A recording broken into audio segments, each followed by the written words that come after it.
Welcome to another Magic the Gathering video. My name is November Lima, and we've finally seen old Zendikar Rising card spoilers.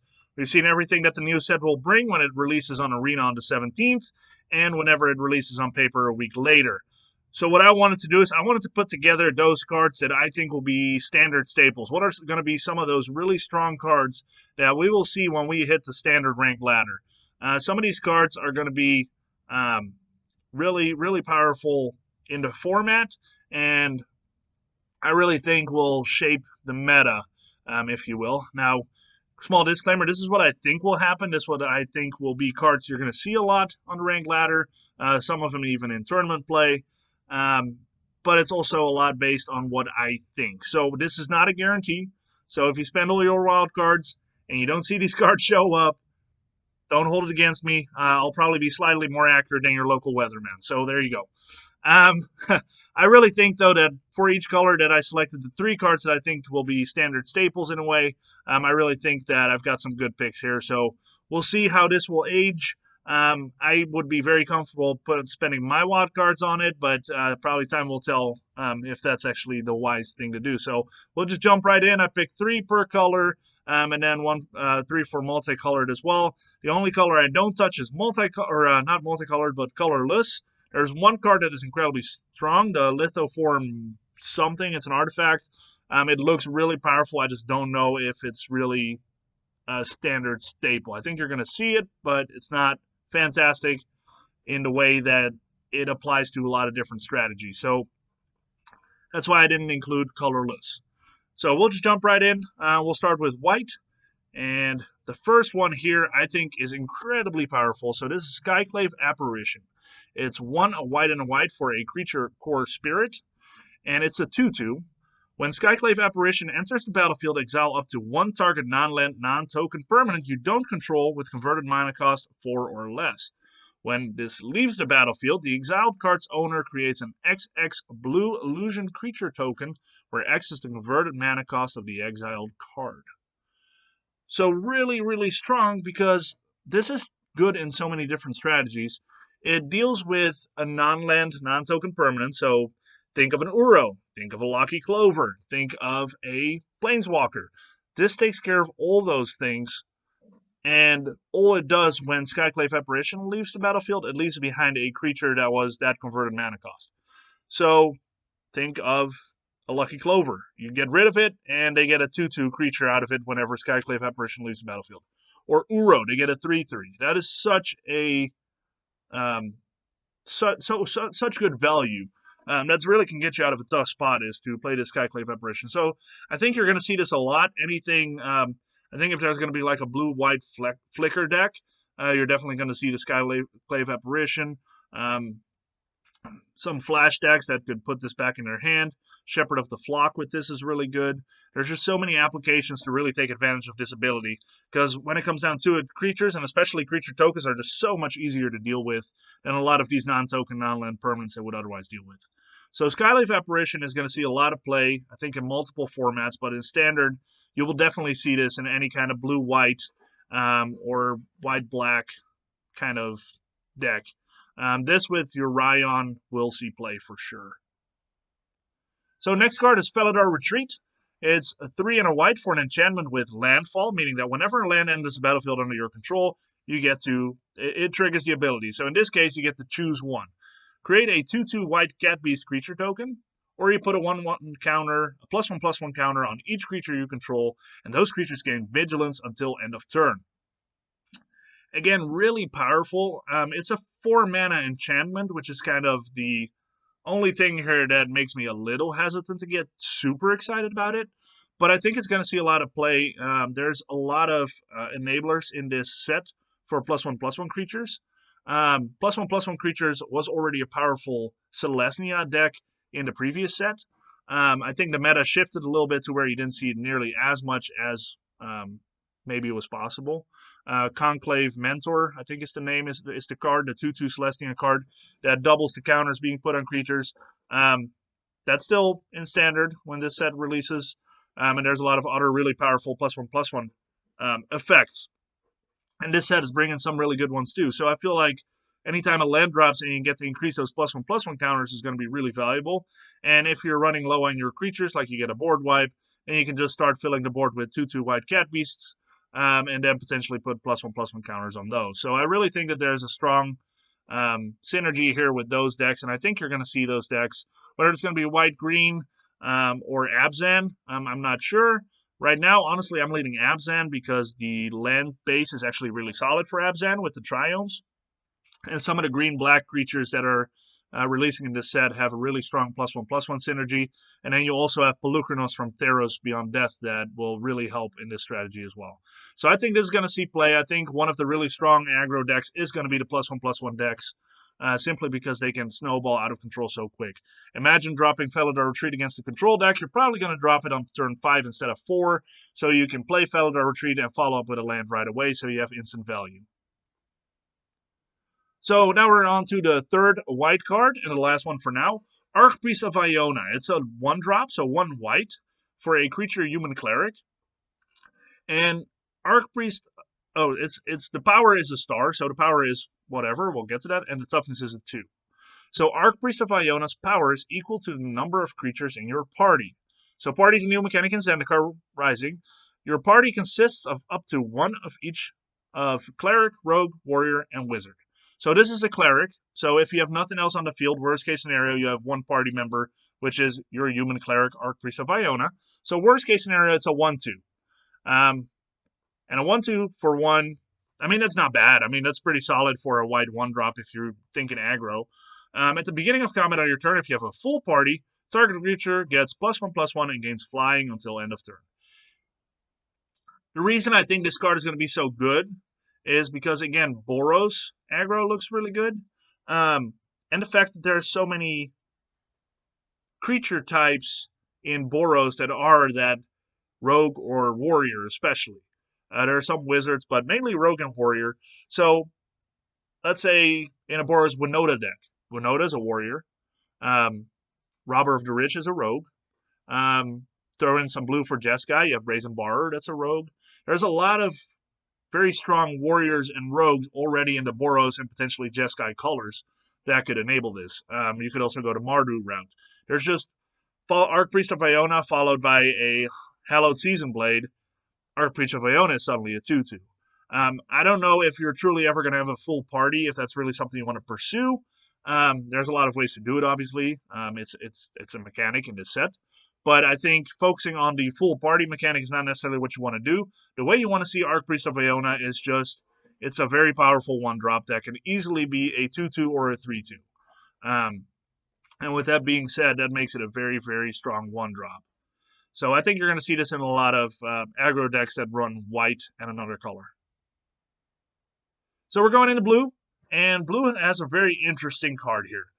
Thieving Skydiver. 1 and a blue for a creature Merfolk Rogue. And it's a 2/1, and it has kicker for X. X cannot be 0, so it has to be a cost. And you may pay an additional X as you cast this spell. That's how it works. So kicker is an effect that's coming back. It's a very popular mechanic. I really like kicker. It allows you to play cards for whatever value the card is early on. But if you gain some more mana, you're not necessarily mana flooding because you can pump it into some kicker effects. So Thieving Skydiver here has a really cool kicker effect. It's a flyer, so that's already good. 2/1 flyer for 2. Great. But when Thieving Skydiver enters the battlefield, if it was kicked, gain control of target artifacts with converted mana cost X or less. If that artifact is an equipment, attach it to Thieving Skydiver. So if you're annoying it, or if your opponent has an annoying artifact on the field, if you can pay the converted mana cost on top of the casting cost of Thieving Skydiver, you get to steal it, which is great. Where it gets really juicy is if you start stealing equipments that are artifacts. So think of like a very cheap one, by example, but that could be really good on a flyer. Shadow Spear. It's 1 mana.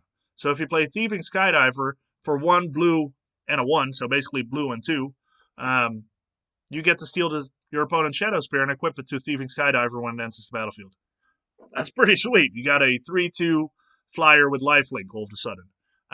If you are a little further in your game and you have a little bit more lands on the field, and let's say you survived an opponent flashing in an Embercleave, you get to steal their Embercleave. I really think that this is going to see play.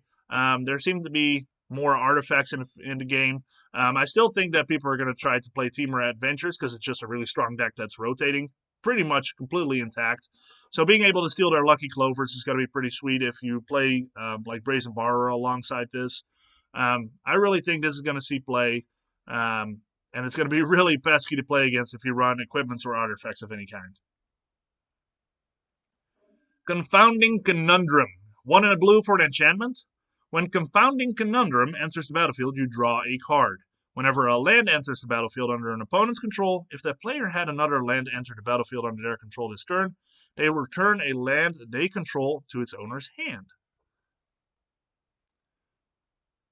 So, I really like this. It's a great hate card against all these landfall decks that are going to want to take advantage of multiple land drops. But I really don't think this is going to see play for, like, this is going to be at best a sideboard card. But it's going to be a sideboard card in, like, control decks. Like, think of Azorius, think of Esper. I don't know if Esper is going to be a thing, but think of those kinds of decks. But I think especially where you'll find this in the sideboard is those ramp decks. They're going to use this to negate other ramp decks, basically. I really think you're going to see this a lot. I think you're going to see this both in Standard and Historic, but especially in Standard. Everybody hates Uro. Everybody is going to get lands whipped left and right from Azura or Azusa. That's finally going to see play. Confounding Conundrum is really going to be a pain in the neck for those kinds of decks. So I really see this being played from a sideboard standpoint, putting it in the main board after you find out your opponent is a ramp deck, and really put some hate on them. So yeah, it's going to be interesting to see how this is going to play out. This card's going to be very annoying, and I really think that ramp decks are going to want to think of how they're going to get rid of enchantments. Gate Stormcaller, 1 and a blue for a creature human wizard. It's a 2/1. And it has kicker for 4 and a blue. So if you spend 2 blue and 5, so 7 mana on this, then you enable the kicker. When Gate Stormcaller enters the battlefield, copy the next instant or sorcery spell with converted mana cost 2 or less. You cast this turn when you cast it. If Gate Stormcaller was kicked, copy that spell twice instead. You may choose new targets for the copies. Honestly, I don't know how often you're going to kick this, because that is a lot of mana. Where I really see Gate Stormcaller shine, and why I think it's going to be a standard staple, is that Prowess deck. I could even see this in like more of a Simic Adventure deck when you want to copy adventures even more. Playing this and playing an Unsummon, that's just really sweet value. Playing this followed by an Opt, by a Shock, by a Scorching Dragonfire, all of those things really gives us a lot of value because you get to double those spells. So I really think you're going to see a lot of play with a lot of those blue and red wizard-focused decks that are probably going to see some play in Standard with some of the cards coming out in this set, plus some of the prowess we saw in the previous set. So Gate Stormcaller, I think, is going to be a really good card, really powerful, and is going to be seeing a lot of play. Now, I don't expect you're going to see a lot of play sets of this. Like, if I would put this in my Izzet Prowess deck, I'd probably only put like 2 copies. But it's going to see play. It's very, very powerful. I think this card is... I think people are underestimating this card and what it's going to do. And I think people are only thinking about it like a maybe different Snapcaster Mage, and it'll see more play in the Eternal formats, which I think it's going to see more play in the Eternal formats, but I think it's going to see play in Standard too for sure. So we're going to go jump into the next color. We are in black. Black is a very interesting color in this set. It has a lot of really strong stuff, but it also has very strange things. So I'm probably least certain about my black picks here, but I'm going to give it a shot here. Skyclave Shade is 1 and a black for a creature Shade. It's a 3/1. It has kicker for 2 and a black, so you can cast this for 5 mana instead. Skyclave Shade can't block, so that's kind of a bummer. But if it was kicked, it enters the battlefield with 2+1/+1 counters on it. So if you spend 5 mana on it, it's actually a 5/3. Is that fantastic? Yeah, not really, but this is where it gets interesting. So with landfall, whenever a land enters the battlefield under your control, if Skyclave Shade is in your graveyard and it's your turn, you may cast it from your graveyard this turn. So that's where the kicker becomes interesting, because maybe early on you play this as a 3-1, and then when it dies, you play a land, you can play it again. So that's really there. And the kicker is what makes it interesting later in the game, because later in the game, you're not going to be as interested in putting a 3-1 on the board every time. But then you can put a 5-3 on the board, which is suddenly a lot more valuable. So I really think that this is going to be an interesting card you're going to see in aggro decks running black. Kind of the creature type is kind of an unfortunate thing, and if it would be a party creature, I think it would have been a different story. It would see a lot more play. That's kind of why I'm doubting on this card. I think it is a really, really strong aggro card. It's really strong that it keeps coming back. So think like this is actually a way better. What do you call that thing? Wow, it's rotating out. Little skeleton. Gutter Bones.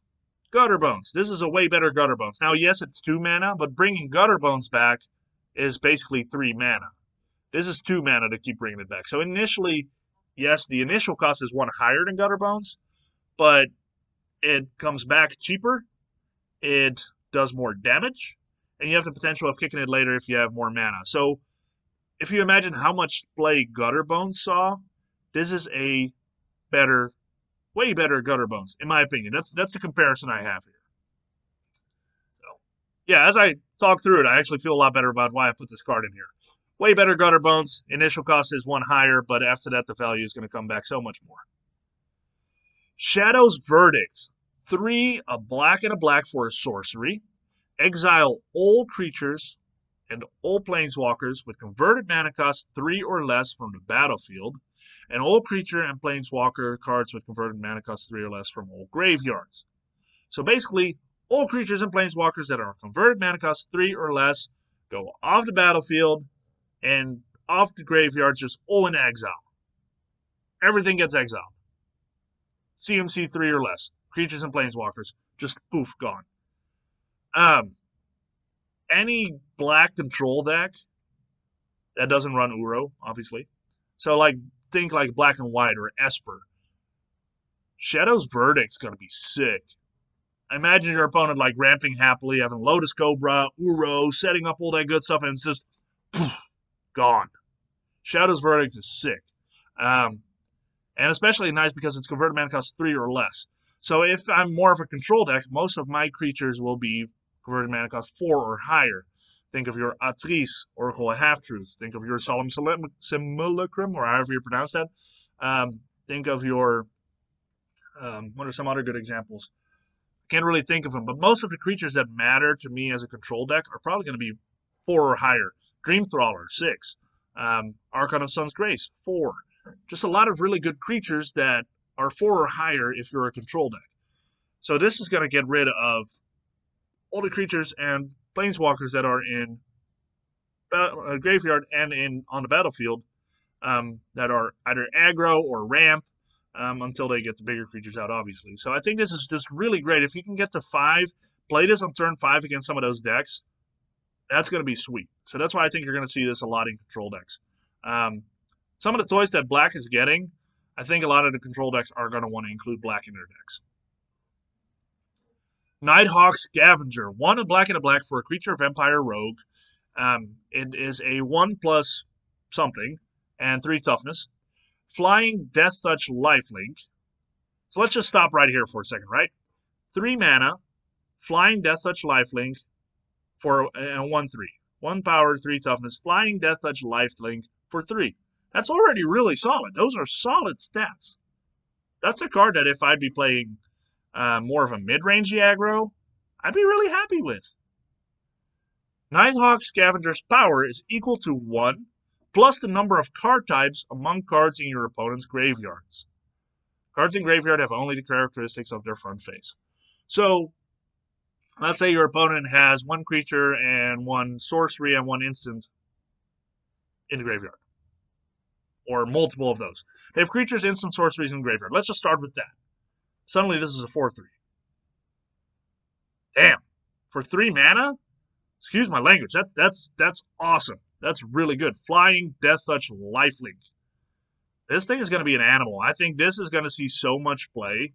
Now, the cool thing is it's a vampire rogue, and there's a lot of rogue synergies that mill your opponent. So that mill strategy is really going to help out with increasing this creature's power. But I think this is going to get out of control really quickly, because even if your opponent's graveyard's empty, it's a 1/3 Flying Deathedge Lifelink for 3, which is good. The moment there's one card in their graveyard, it's already a 2/3 with Flying Deathdodge Lifelink. Oh my gosh. This thing is great. This thing is going to see a lot of play. I'm going to mess with this thing around a lot. I really like the rogues, so I can see myself building a rogue deck with this. But even without rogues, this thing is just too good. Oh, sorry. All right, we're jumping into red.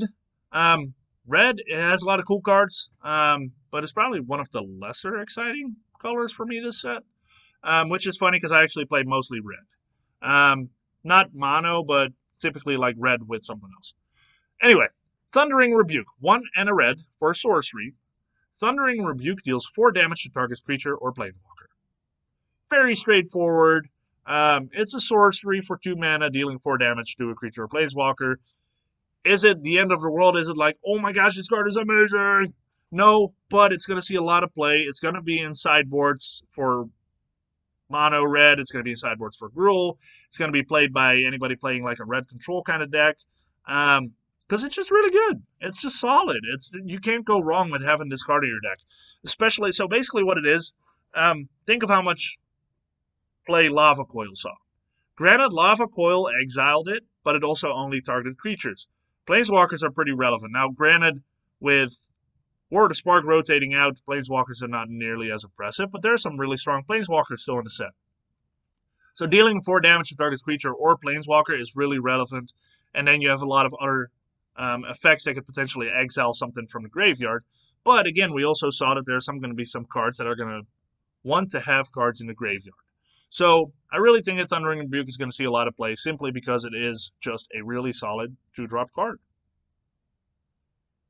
All right, Fireblade Charger, another 1-drop. So I actually have quite a few 1-drops in this presentation, if you will, or preview, however you want to call it.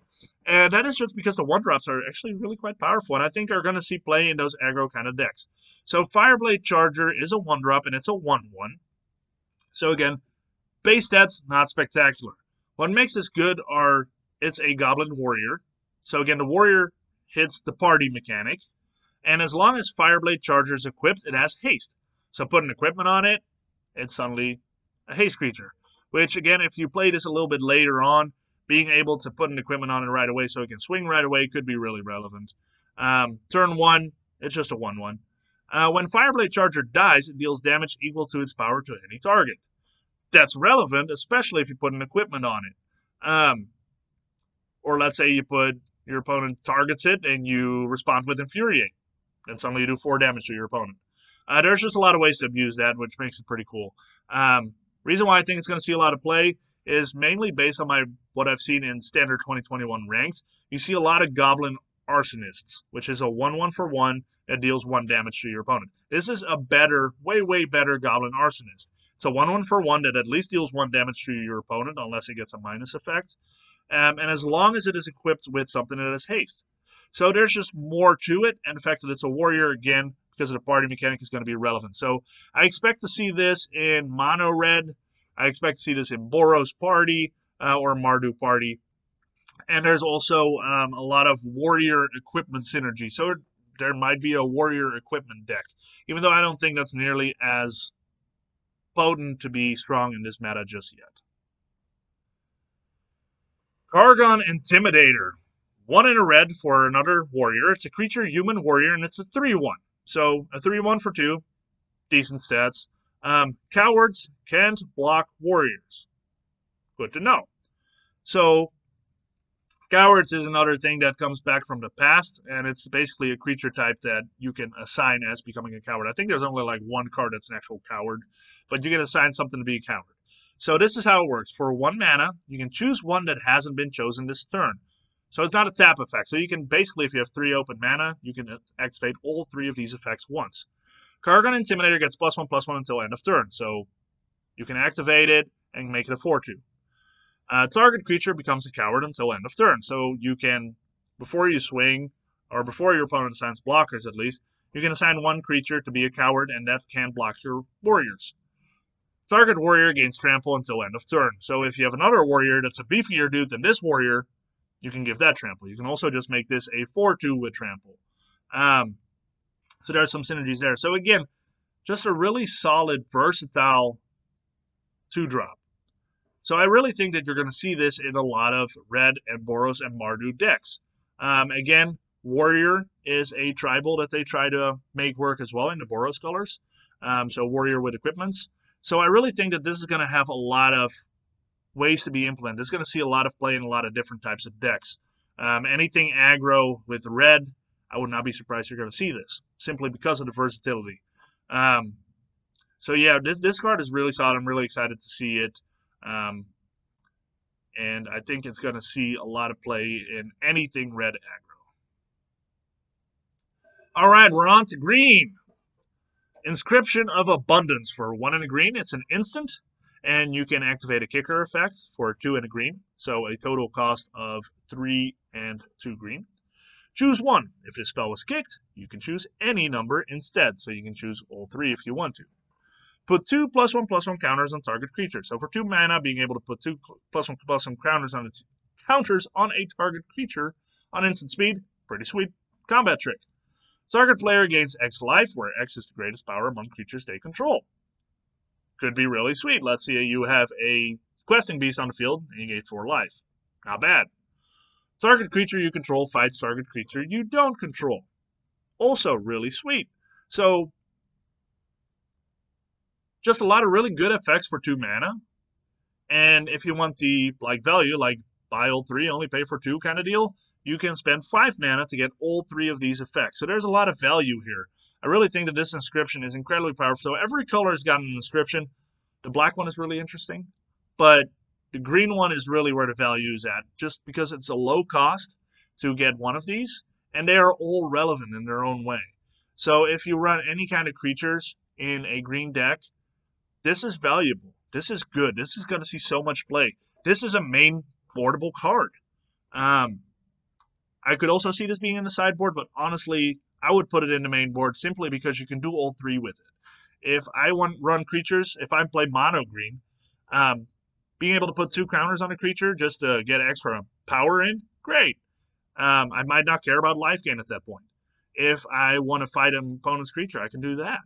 It's just so much value. There's no reason not to run this if I run green and creatures, even if it's in the sideboard. But I would expect to see this in main board a lot, maybe even 1 or 2 copies, maybe not 4, but it's good.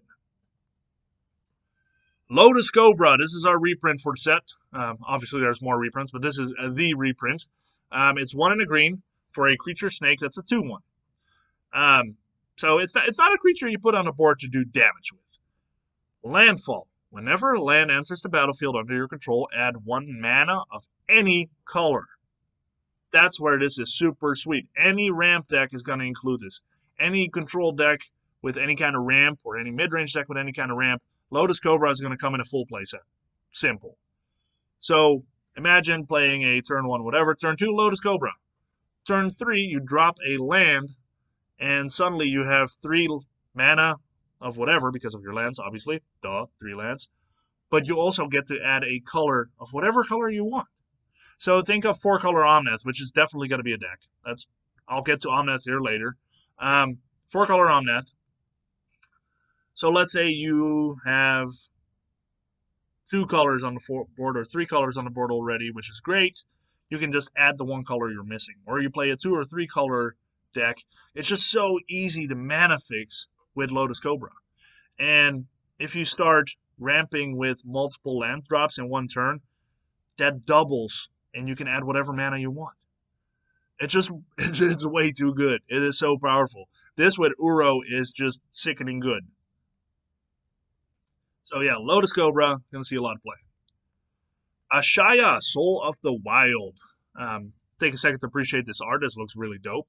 So 3, a green and a green, so 5 converted mana cost, for legendary creature Elemental, with a power and toughness that are stars.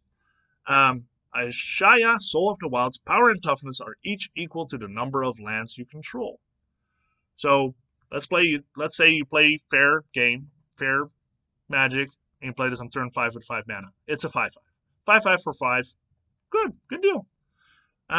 Non-token creatures you control are forest lands in addition to their other types. So if you have other creatures on the field, they all count towards Sitskai's power and toughness. what makes this even sicker is you put a creature on the board, and that's a landfall trigger. Now, you can't tap it for mana right away because you have Summoning Sickness, but all those landfall triggers, so let's say you put this guy on the board, and you have a bunch of creatures on the board, you have a bunch of lands, you can probably play multiple creatures. You get all these landfall triggers. Or put this in a Genesis Ultimatum deck, and you get 3 lands out of it and 2 creatures. That's 5 landfall triggers. This thing makes landfall so busted. So any landfall deck is going to want this card. It is way too good. So yeah, you're going to see this and you're going to hate it. Just putting that out there. Unless you play it, you're going to love it. All right, we're into multicolored. So, Akiri, Fearless Voyager. Fearless Voyager is a 1, red, and a blue. So your first Boros card here. A legendary creature, Core Warrior. It's a 3/3. So a 3/3 for 3, Core Warrior. Whenever you attack a player with 1 or more equipped creatures, you draw a card. Card drawing Boros! What? That's already pretty dope. And for a white mana, you may unattach an equipment from a creature you control. If you do, tap that creature and it gains indestructible until end of turn. So this is going to be that like warrior equipment deck that I was talking about. This is going to be one of the auto inclusions. Being able to give your creatures indestructible by just unequipping it something with 1 mana is fantastic. And then you can just equip it later on. Which, especially if you run Fervent Champion, which I'm pretty sure is a warrior, that's pretty easy because you can just equip most of the things for free. And just the fact that just for attacking, you draw a card. That's just super sweet. So I really think this is going to see play in a lot of Boros aggro decks. Doesn't even have to be just a warrior equipment deck. Just think of your regular Boros aggro and throw in Embercleaves, maybe Shadow Spear, and some of the other sweet equipments that are coming in this set. So if you have a couple of equipments, this thing is probably already worth it. Nissa of Shadowed Boughs. 2 a black and a green. I'm probably pronouncing that wrong, by the way. 2 a black and a green. It's a legendary planeswalker, Nissa. We all know Nissa. Comes with 4 loyalty, so 4 loyalty for 4 mana. That's typically pretty fair. This is where it already becomes a little crazy. Landfall. Whenever a land enters the battlefield under your control, put a loyalty counter on Nissa of Shadowed Boughs. Okay, so let's say you play Sultai. You drop an Uro with 2 lands after you have Nissa on the board. Suddenly it's at 6 loyalty. So it's like loyalty is going to rise like crazy if you have any kind of ramp or landfall kind of deck. Anyway, so the landfall, crazy, cool. I still don't know if I like it or I don't. It depends on if I'm playing against it or if I'm playing it myself. Anyway, let's get to the abilities. +1, untap target land you control. So this sounds familiar. You may have it become a 3/3 elemental creature with haste and menace until end of turn. It's still a land. So this is kind of like a, I guess, just different version of the previous Nissa. So you can create a 3/3 land creature, elemental, and you can swing with it right away. The cool thing is it has menace. It didn't have menace before, so previous Nissa didn't have menace. However, it's only until end of turn, and then it comes back and becomes a regular land. You can also just +1, untap a land, but not put it on the battlefield. So previous Nissa, if you were playing against somebody with a lot of removal, sometimes it was awkward to untap your land and it go on the battlefield because then it got destroyed. So sometimes you just +1 and don't do anything. At least here you can +1 and untap it to use it again before you choose to make it a creature. So it is just different. I wouldn't say it's better. I wouldn't also not say it's worse. It's just different. Now, granted, not having to fight like 4, 5, 3/3 elemental lands is pretty sweet, so I'm kind of glad old Nissa is out of here. But this ability is still really relevant and cannot be overlooked. -5, you may put a creature card with converted mana cost less than or equal to the number of lands you control onto the battlefield from your hand or graveyard with 2 +1/+1 counters on it. Whoa. Again, it's going to be super easy to be able to use this. Land triggers, a piece of cake. Putting a creature with converted mana cost less than or equal to the number of lands onto the battlefield is going to be pretty easy too, because again, you're going to have those landfall triggers, you're going to have ramp, you're going to have a lot of lands. You're going to be able to put most of your creatures on the battlefield. So let's say you got a bit of a self-mill strategy, you're going to put some higher CMC creatures in your graveyard, you're probably going to be able to get them out pretty quickly. And they're coming out with 2 +1/+1 counters. So even if it's just maybe it's turn 5 or 6 and you have 7 lands on the board, and you put a, gotta think of a creature here. Let's make it fun. Let's do that one companion. What's his name? Wow, I'm spacing here. The Kraken. Doesn't matter. It's that creature that's a 6/6 for 6, and when it comes on the field, you mill and put equal or even converted mana cost stuff from either your opponent or you onto the battlefield. That thing, whatever his name is. Let's say you have that milled away, and you put it on the battlefield. It gets +1/+1 counter, +1/+1 counter. It's an 8/8, and you get to put another even CMC creature on the field. That's pretty cool. So that's probably what I'll be doing with it once I remember what the guy's name is. Anyway, so I really think that this is going to see a lot of play. It's going to have a lot of different varieties. Golgari looks really good. Sultai is still very well, a very strong archetype, or very strong colors, I should say, and well supported in mana, as well as Abzan, which Abzan has a lot of reanimate effects as well.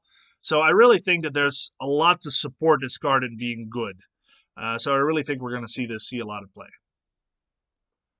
This card I'm probably most excited about, simply because this is value upon value upon value. Omnath, Locus of Creation. It's 4 converted mana cost, 1 red, 1 green, 1 blue, and 1 white. For a legendary creature elemental, it's a 4/4. When it enters the battlefield, you draw a card, that's great, cool. Are you ready for the value train now? Here's the value. Landfall. Whenever a land enters the battlefield under your control, you gain 4 life. If this is the first time this ability has resolved this turn. So your first land drop, your first landfall trigger on Omnath, you gain 4 life. Cool. Okay, cool. I'm typically not the player that cares too much about life, but if I'm playing against aggro, gaining 4 life every time I drop a land, your opponent's going to be like, yeah. If it's the second time, so my second land drop in the same turn, add a red, a green, a white, and a blue to your mana cost, or to your mana, floating mana, which is pretty sweet too. So now I have 2 lands out of my turn and 4 extra mana, so 2 lands creates 6 mana. If it's the third time, Omnath deals 4 damage to each opponent and each planeswalker you don't control.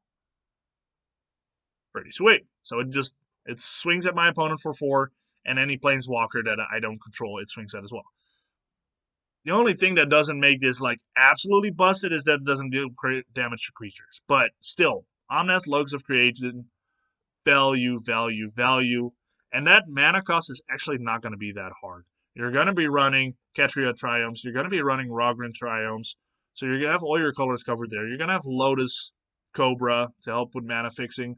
You're going to have Uro that can help you get your lands. Omnath, Locus of Creation is not going to be hard to cast if supported properly. So this value that's going to come from landfall, if this stays on your board like 2 or 3 turns, I do not see how you're not going to win the game. All right, so we got a little multicolor. Let's go to lands, and that'll be the last cards I'm talking about. Kazandu Mammoth. So 1 a green and a green for a 3/3. It's an elephant, which, I mean, it's not the most spectacular thing in the world. Landfall, whenever a land enters the battlefield under your control, Kazandu Mammoth gets +2/+2 until end of turn. So basically what's going to happen, you put this on the board as a 3/3 for 3, which is cool. And anytime you play a land, it's a 5/5. If you get to play 2 lands, it's a 7/7. I mean, it adds up. That's pretty sweet.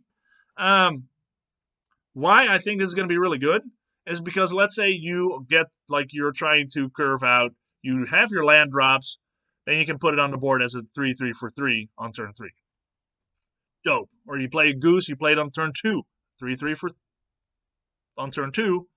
And then you can start having those landfall triggers. So by turn 3, you can swing with a 5/5. So I think the creature aspect's already good. Now, let's say you have this in your hand, and you have 2 lands in your opening hand, and you think like, okay, cool, I'll probably be all right. But you're not drawing your 3rd land. And you can just play this as your 3rd land. So if you're playing mono green, or you're playing like a Gruul slightly lower to the ground deck maybe, any aggro with green, I don't see why you wouldn't play at least 1 or 2 copies of this. This is just really sweet to be able to curve out early. Either you have an early creature on the board, or you hit your land drop. Jwari Disruption. For 1 and a blue, Counter target spell unless its controller pays 1. It's an instant. Paying 1 as a cost doesn't seem like a lot. I mean, obviously, if the game goes long, it becomes kind of worthless. But early on, if you have this in your hand and your opponent's trying to curve out, and you can hit them with this counter on and disrupting their curve, basically, that could really mess them up. Or if they really try to, like, let's say you play against somebody and they really tap out for that Ugin. Countering it with this just feels bad. So that's why that's so good, because you can have this. Now, if you feel like, hey, at this point, countering something, if my opponent plays 1, it's just not worth it, then you just add a land on the board. Jwari Ruins. Jwari Ruins ends the battlefield tapped. Again, a 1-color tap land is not great, but having the option to counter something early on and potentially fixing it by playing a land seems very valuable to me. Agadim's Awakening. It is X black and a black and a black. And it's a sorcery. Return from your graveyard to the battlefield any number of target creature cards that each have a different converted mana cost, X or less. This is actually really, really powerful. So you get to, again, the mana cost is pretty high, but let's say you pay 5 mana on this. You get to put a 2 mana and a 1 mana card from your graveyard, a creature from your graveyard back on the field. But let's say a little bit later in the game, you can sink more mana into it. You can get some really valuable, powerful creatures back from the graveyard. If that's not the case, either all your stuff's been exiled, or you just need a land. As Agadim, the Undercrypt enters the battlefield, you may pay 3 life. If you don't, then it's the battlefield tapped. So you can bolt yourself and put it on the battlefield and use it right away, or you just have it enter tapped. Bolting yourself for 3 seems like a lot, but there's also some creatures that actually would benefit from you losing a little bit of life here. There's one demon. I didn't put it in here, but its power is based on, it's a high power level, and it goes down based on the life total of either you or your opponent. So sometimes bolting yourself increases its power, so there are some benefits to that as well. But just the fact that you can either have a land or a really powerful reanimator spell really, really makes this very valuable. I think that's the last one, but I'm going to go and show one more card. That's kind of like I don't think it's going to see as much play. It's a little jankier in a way, but it's still really powerful, and I think it's going to be a lot of fun to play, so that's why I wanted to show it. Zagras, Thief of Heartbeats. It's 4 a black and a red for legendary creature Vampire Rogue. It's a 4/4. This spell costs 1 less to cast for each creature in your party. It has Flying, Death Touch, and Haste, and other creatures you control have Death Touch. Whenever a creature you control deals combat damage to a Planeswalker, destroy that Planeswalker. It's really strong. It's really strong. The only reason why I hesitate to call this a standard staple and something you're going to see a lot is because if I look at Mardu as a party deck, I really don't think Mardu Party is going to be super supported and super powerful. I think Party is a mechanic you want to use casually, saying you don't want to rely on Party mechanic. It's hey, this can make my life a little easier. This can make my spells a little cheaper if I have some of these creatures on the board. So you want to keep in mind, like, hey, I want to have some warriors, clerics, rogues in my deck, maybe a wizard, but I don't want to focus my entire strategy around it. I don't want to get away from the actual goal of this deck, which is beating my opponents to death, basically. But in black and red, or Mardu, you have some really good creatures that could benefit Zagras. So let's say if you play Mardu, and you got your the